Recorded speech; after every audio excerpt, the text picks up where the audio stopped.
Good morning student. आज हम देखेंगे पीडीडी परवेसिव डेवलपमेंटल डिसऑर्डर। ये टाइप्स ऑफ चाइल्डहुड डिसऑर्डर हैं, तो हम देखेंगे types of pervasive developmental disorder. First is autistic disorder. Autistic disorder impairment in social interaction, communication and imaginative play apparent before age 3 also include stereotype behavior, interest and activities। तो इसमें जो है बच्चा रहेगा जिसको ऑटिस्टिक डिसऑर्डर रहेगा उसको communication problem रहेगा, सोशल प्ले करने में प्रॉब्लम रहेगा। ये बच्चों को 3 एज के पहले ही दिखाई देगा। स्टेरियोटाइप बिहेवियर मतलब एक जैसा बिहेवियर, एक्टिविटीज़ रहेगा और उसका इंटरेस्ट भी हमेशा एक जैसा ही रहेगा।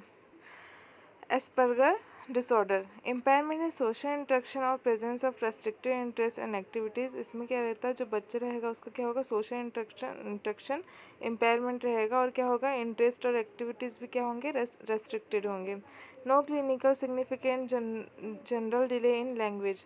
इसमें जो बच्चा रहेगा उसको जनरल डिले लैंग्वेज नहीं देखने को मिलेगा बच्चे में। Average to above average intelligence.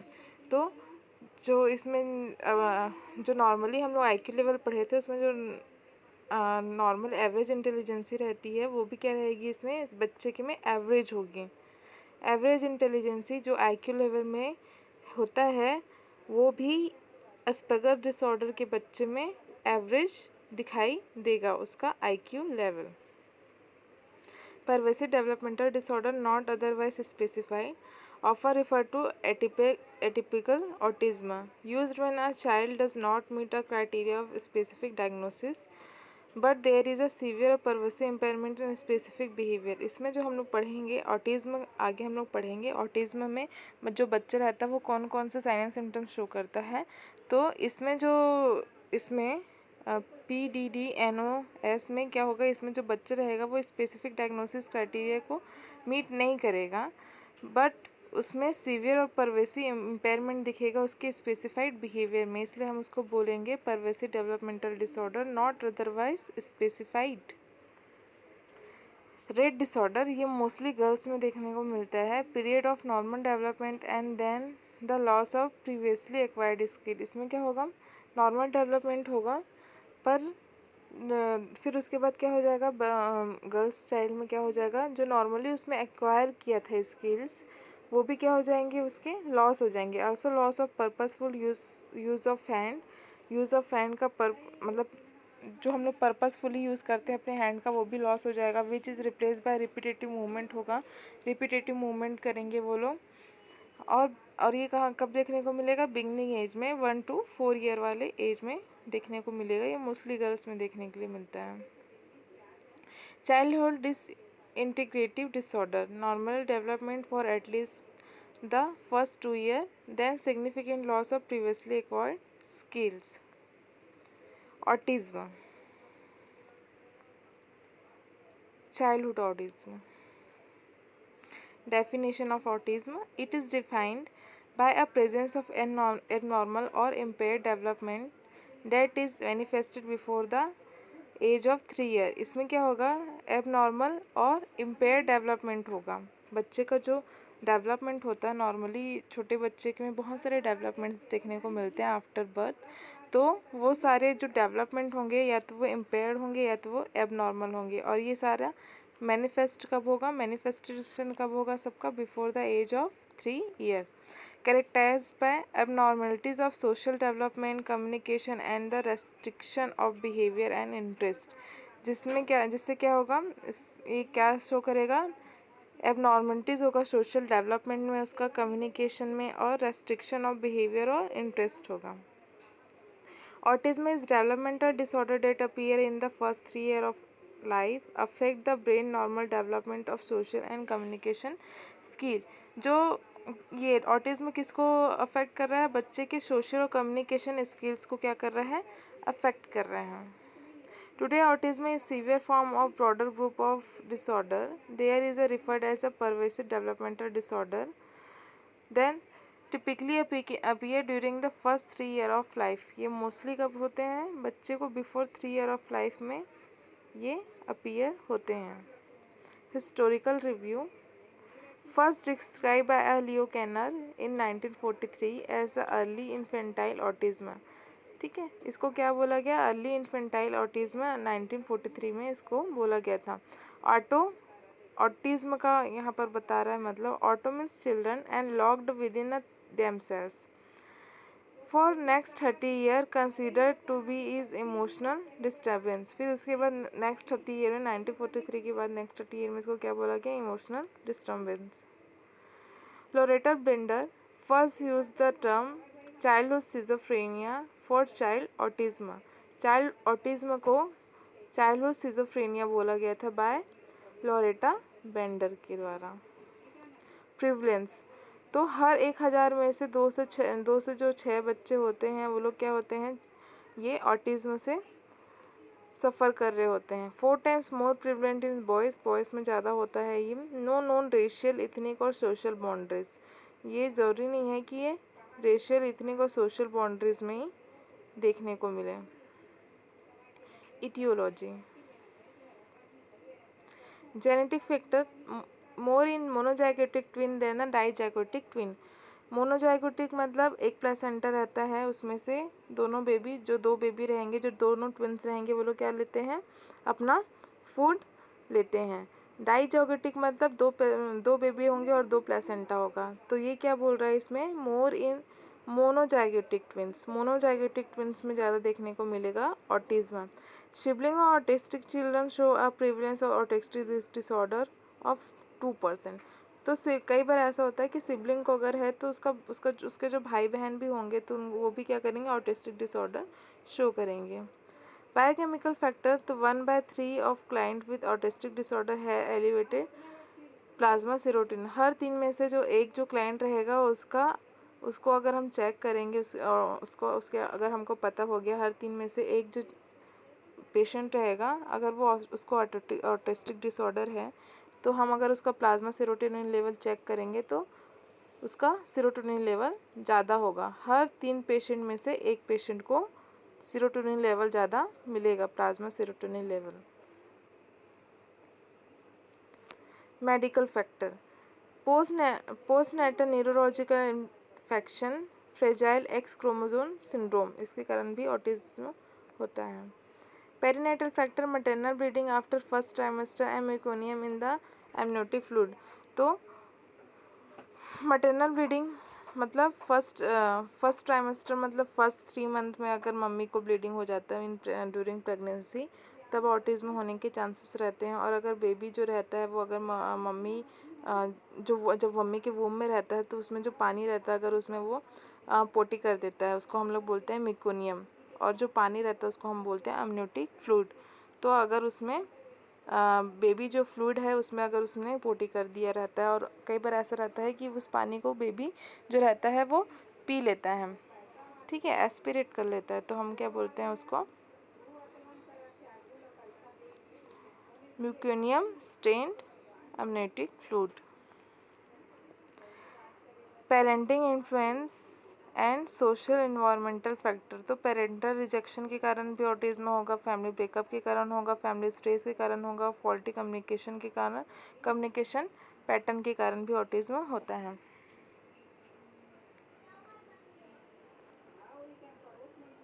Refrigerator parent मतलब strict parent. Fixation in pre-symbiotic phase according to Meller 1975, child creates a barrier between self and other. Theory of mind in autism, mind blind, lack of ability to put themselves in the place of another person। इसमें जो बच्चा रहेगा वो क्या हो जाता है, उसको हम लोग क्या बोलते हैं? माइंड ब्लैंक, मतलब वो उसके में इतनी एबिलिटी नहीं रहती है कि वो अपने आप को दूसरे की जगह में रख करके सोचे। न्यूरो एनाटॉमिकल स्टडी में एनराजमेंट पाया गया था लेफ्ट वेंट्रिकल का एंड सेरेब्रल डीजनरेशन देखा गया है। Symptoms, clinical feature, social interaction में क्या होगा? Inability to make warm relationship with other.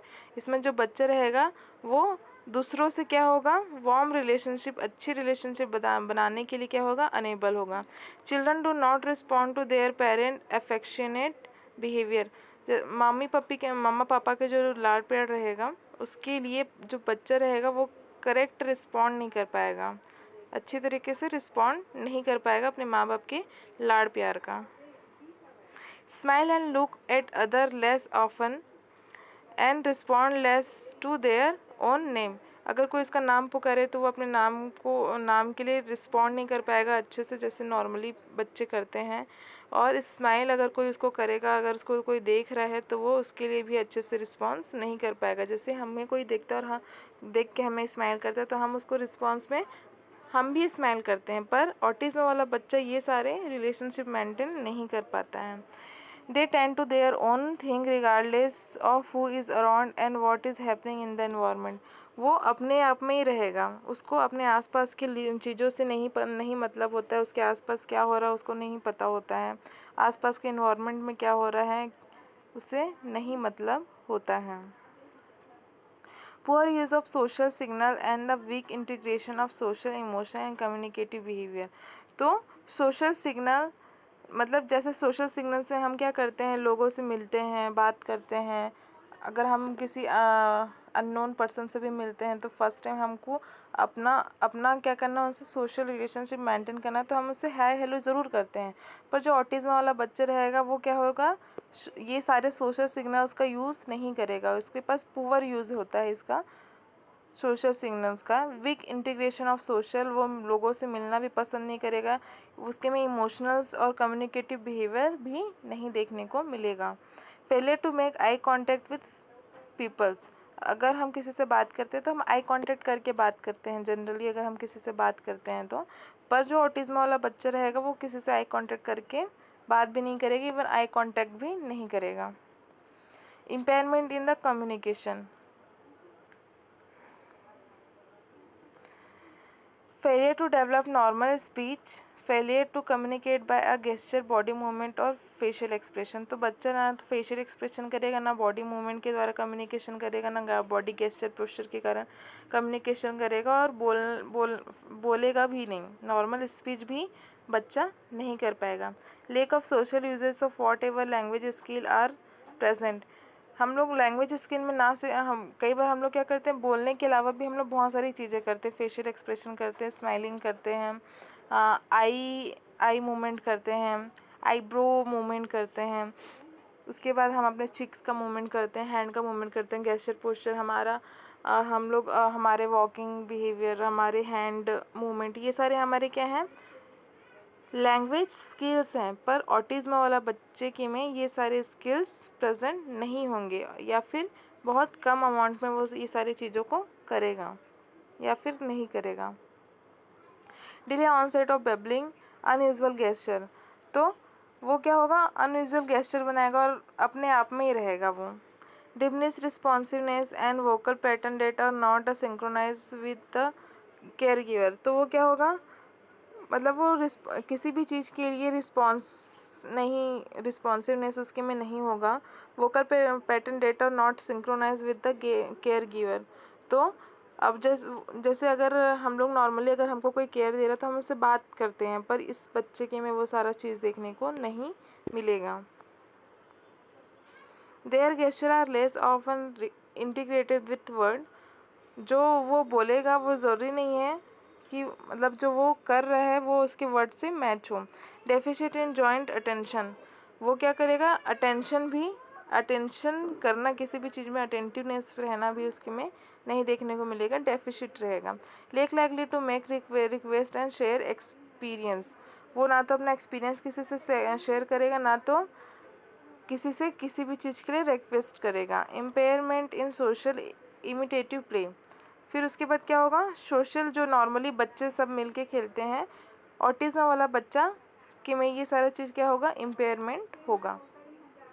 Difficulty with imaginative play and with developing symbol into the language, तो क्या करेगा, वो इमेजिनेटिव प्ले में करने में भी क्या होगा, उसको डिफ़िकल्टी होगी, और developing symbolic into a language, वो प्ले करने में भी क्या करेगा, डिफ़िकल्टी होगी बच्चे को। लेकिन creativity and fantasy in thought process, fantasy मतलब हम लोग इमेजिनेटिव करते हैं बहुत सारी चीज़ों को, जैसे हम अपने माइंड में ही बहुत सारी क्रिएटिविटी करते हैं, पर ऑटिज़्म वाले बच्चे के में ये सारी चीज़ें देखने को नहीं मिलेगी। फैंटेसी जैसे हम कभी सोच लेते हैं कि हाँ हम बड़े से होटल में जाएंगे, हाँ हम इस हिल स्टेशन में जाएंगे, हम कहीं जाएंगे तो ये करेंगे वो करेंगे, ये सारी हमारी फैंटेसी है। पर जो ऑटिज़्म वाला बच्चा रहेगा उसके में ये सारी चीज़ें देखने को नहीं मिलेगी। मैं एक्सिबिट इकोलेलिया मतलब जैसे अगर मैं जो बोल रही हूँ तो अगर सामने वाला जो पेशेंट है वो मैं जो बोलूँगी उसी चीज़ को रिपीट करता है, उसको हम लोग बोलते हैं इकोलेलिया। मतलब जो मैं बोलूँगी वो मेरे वर्ड टू वर्ड को कैच करके उसी चीज़ को रिपीट करता है, उसको इकोलेलिया बोलते हैं। तो ऑटिज़्म वाले बच्चे में क्या होगा, ये में एक्सिबिट होगा। Behavioural abnormalities, restrictive repetitive stereotype pattern of behaviour, मतलब क्या करेगा, जो बच्चा रहेगा वो एक ही टाइप का बिहेवियर शो करेगा, stereotype pattern of behaviour show करेगा, और एक ही मूवमेंट रिपीटेटिव बिहेवियर भी वो शो करेगा। Tendency to impose rigidity and routine and a wide range of aspect of day to day functioning. तो क्या करेगा, tendency to impose rigidity and routine and a wide range aspect of day to day functioning. जो day to day functioning हम लोग normally बच्चे रहते हैं वो अपने आप कर लेते हैं, पर जो ऑटिज्म वाला बच्चा रहेगा उसके में क्या होगी, सारी चीज़ें रिजिडिटी, मतलब वो क्या होना, वो अच्छे से उस चीज़ को परफॉर्म नहीं कर पाएगा। Gets very upset by minor change in routine, थोड़ा सा भी चेंज हो जाएगा तो बच्चा बहुत जल्दी क्या हो जाएगा, अपसेट हो जाएगा उसके डेली रूटीन में। Difficulty in generalizing newly learn skill to new situation, कुछ भी नया स्किल को सीखने में उसको बहुत ज़्यादा डिफ़िकल्टी होगी। रॉकिंग करेगा, वो दीवार में अपना सिर पटकेगा। बच्चे जो जैसे ज़मीन में अगर बच्चे जिद करते हैं तो ज़मीन में ही राउंड राउंड घूमने लगते हैं, उसको हम लोग बोलते हैं ट्विलिंग।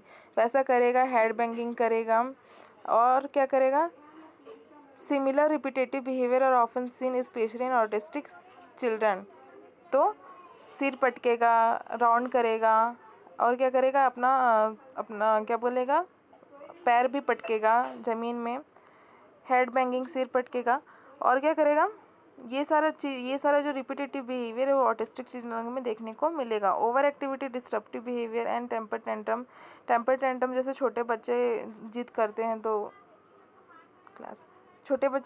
हैं तो क्या करते हैं, अपना हाथ पैर दोनों पटकते हैं, जिद करते हैं बार बार मेरे को वो चाहिए, उसको हम बोलते हैं टेम्पर टेंट्रम। तो जो ऑटिज्म वाला बच्चा रहेगा वो क्या करेगा, ये सारी चीज़ें शो करेगा बिना किसी रीज़न में, या फिर छोटे छोटे रीज़न में वो टेम्पर टेंट्रम शो करेगा। Phobia, eating and sleeping disturbance होगा ऑटिज्म वाले बच्चों को। कॉग्निटिव एबनॉर्मलिटीज़ होगा, poor at a symbolization, understanding abstract idea and grasping theoretical concept, ये सारी चीज़ें जल्दी कैच नहीं कर पाएगा, थ्योरेटिकल कॉन्सेप्ट और एब्स्ट्रैक्ट आइडिया, ये सारी चीज़ें बच्चे के में कैच करने का जो पावर रहेगा वो बहुत ज़्यादा पुअर रहेगा। मेमोरी में भी एक्सीलेंट हो सकता है उसका मेमोरी, पर किसी भी चीज़ को जल्दी से कैच करने की जो एबिलिटी रहेगी वो इस बच्चे के में कम होगी। Other feature, many autistic children enjoy music particularly, इसे बोलते हैं idiot servant syndrome. In spite of pervasive impairment of functional, certain isolate of precocity or a splinter function may remain.